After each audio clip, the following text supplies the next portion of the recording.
jinolonkeun sabuh lagunya lagu kaawai. Memang walaupun kaawai dino mentang wajib terkenang oleh kitanya dan wajib tertimang lagunya pajan masa lagunya masa tahun 76. Gunung Halimun megah dan manyang yodun 76 ke upacara Hasan ditiro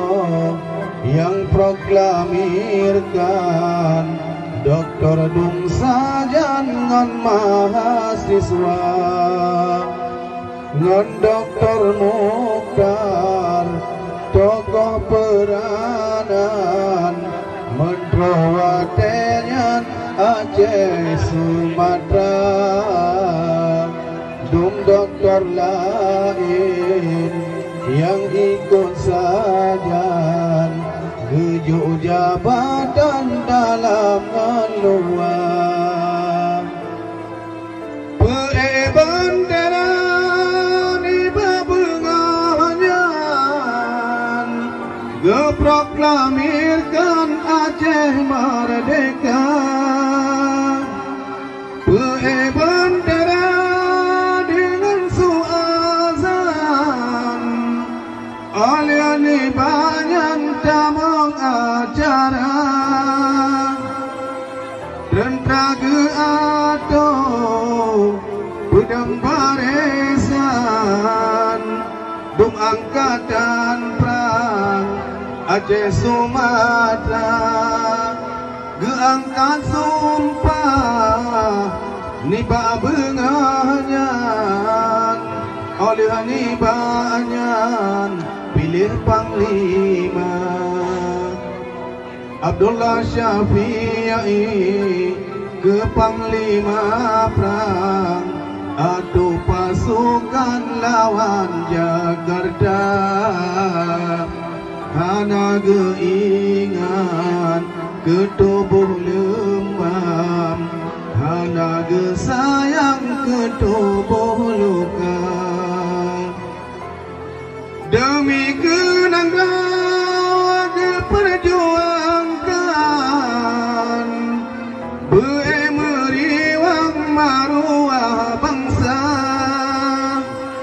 golong menghasil lagi tujuan kadroh panggilan Tuhan Esa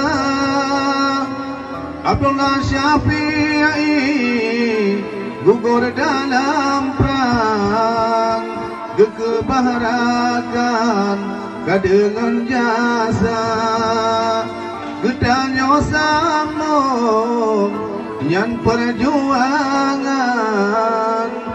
benada kenang jasa syuhada bukan le sayang buliang si uro dubile jaro malaikat par bukan le sayang dagalan nangro sapi lagi nyawa padan merdeka merdeka Aceh lagi lama lupa kaji penjara oleh bangsa dunia Datung han datung terserah pada namun Aceh nyawa tetap merdeka wahai bangsa non Aceh lung sayang bedah berjuang nanggro bela agama terjaga lambung Tuhan nyan gelon pesan bana bangsa